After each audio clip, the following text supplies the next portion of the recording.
Right now, without asking your permission, a part of your brain is hunting for a face. It never turns off. As you sit here looking at this screen, it is quietly scanning the edges of the room, the clutter on your desk, the shapes at the corner of your eye, checking each one against a single ancient question. Is that a face? Almost always the answer is no, and you never even notice it asking. But every so often the answer comes back yes, and the yes is completely wrong. Look at a power outlet on the wall. 2 round holes, 1 slot beneath them. You don't see holes, you see a little face, eyes wide, mouth open, mildly startled. Look at the front of a car. The headlights turn into eyes, the grille becomes a grin or a sneer, and the whole machine seems to have a mood. A cloud drifting overhead, a crumpled jacket on the floor, the foam swirling on top of your coffee. The moment the arrangement is even roughly right, 2 dots and a line below them, a face snaps into place where there is nothing but an object. We call this pareidolia, and most people file it away as a charming little glitch,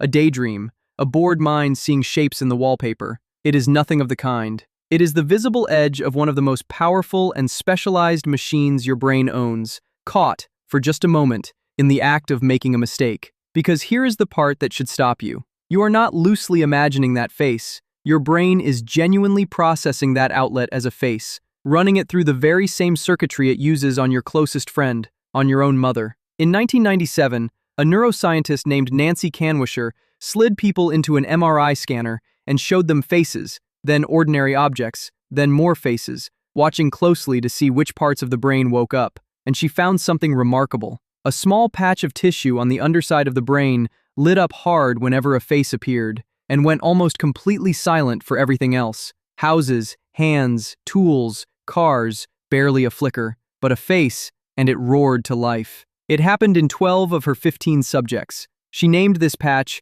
the fusiform face area, a piece of your brain that is, more or less, dedicated to a single job in life, finding faces. So what does that dedicated machine do when it turns and looks at a wall socket or a slice of burnt toast? In 2014, a team led by the researcher Kang Lee set out to catch it in the act. They put people in a scanner and showed them pure visual noise, the gray television static you get with no signal, random speckles containing absolutely nothing. But they quietly suggested that some of the images might hold a faint face and asked people to press a button whenever they spotted one. There were no faces, none at all, and yet people reported seeing them about a third of the time, in static. Here is the punchline.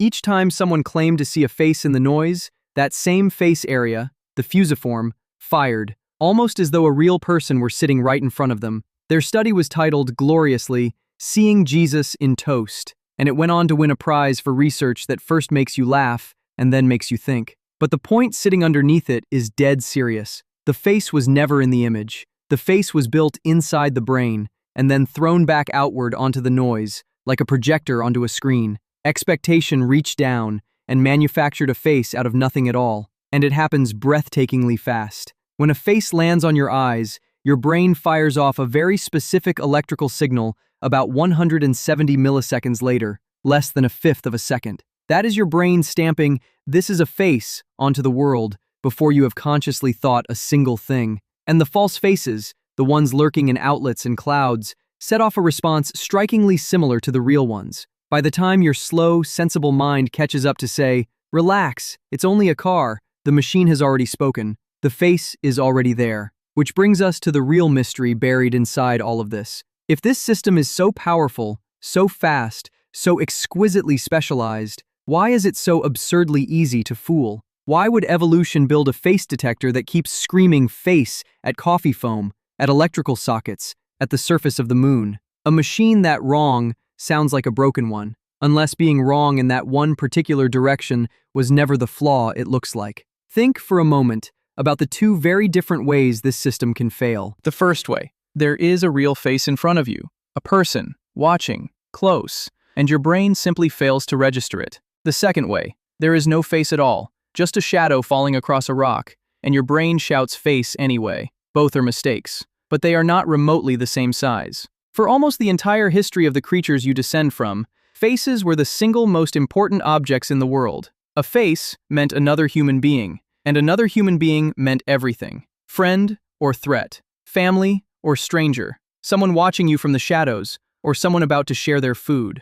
To miss a real face, in the wrong moment, could quietly cost you your life. To see a face that wasn't there cost you almost nothing at all, a wasted glance, a flicker of embarrassment, and you moved on. So across an immense stretch of time, the brain was tuned in one unmistakable direction. When in doubt, see the face. It is the exact logic of a smoke detector. You deliberately set it a little too sensitive, so that it shrieks at a bit of burnt toast, because the cost of a false alarm is a moment of annoyance, while the cost of a single miss is the entire house burning down. Your face detector is a smoke alarm for faces. It would far rather be wrong 1,000 times in your favor than be caught right, once, and miss the one that truly mattered. Carl Sagan saw this with beautiful clarity. In his book, The Demon-Haunted World, he pointed out that a newborn who could recognize a human face and smile back at it won its parents' eyes, their tenderness, their care. The infant who couldn't often didn't. So the babies who saw faces and reached toward them are the ones who survived and grew up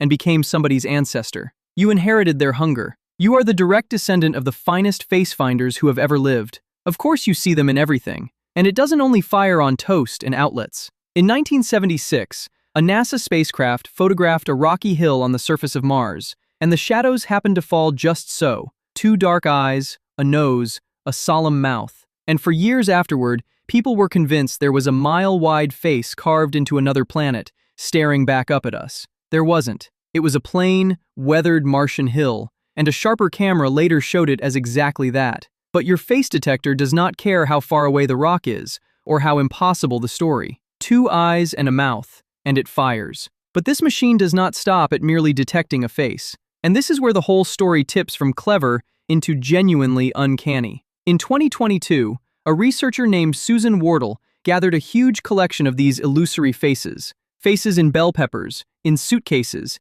in the fronts of houses, and showed them to more than 3,800 people. And she asked them not simply, did you see a face, but what kind of face was it? Happy or angry? Young or old? Male or female? You might expect a shrug. A face in a pepper has no gender, no mood, no age. But almost nobody shrugged. People handed these lifeless objects expressions and ages and emotions instantly, and with real confidence. And the strangest result of all, when a phantom face seemed to have a gender, people judged it to be male around 4 times as often as female. 4 out of 5 imaginary faces, read as men. So your brain doesn't just paint a face onto the blank world, it paints a specific one, with a feeling, a character, and a lopsided bias you never once agreed to. Now look around your room one more time. The outlet is not startled. The car is not smug. The house across the street is neither friendly nor stern. And somewhere underneath it all, you know that. And yet you still cannot switch any of it off.